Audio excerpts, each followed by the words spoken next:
விநாயகன் சிவனின் அம்சமாதலால் அவனும் 5 கரங்களை உடையவன். 5 கரத்தனை ஆனை முகத்தனை இந்து இளம்பிறை ஓலும் எயிற்றனை நந்தி மகந்தனை ஞானக் கொழுந்தினை புந்தியில் வைத்தடி போற்றுகின்றேனே என்று திருமூல தெய்வம் பாடுகிறார் அல்லவா. அவன் 5கரன்.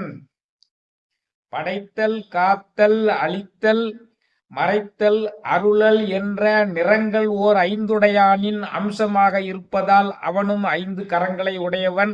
அப்படி 5 கரங்களை உடைய விநாயகனை பணிவோம்.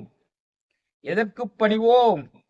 தூய தமிழ் பாமாலை சூட்டுதற்கு மும்மதம் நால்வாய் 5கரண்டால். அவன் இச்சாசக்தி, ஞானாசக்தி, கிரியாசக்தி என்ற 3 சக்திகளை உடையவன். தொங்குகின்ற வாயை உடையவன், 5 கரங்களை உடையவன். அவனுடைய பாதத்தில் தூய தமிழ் பாமாலை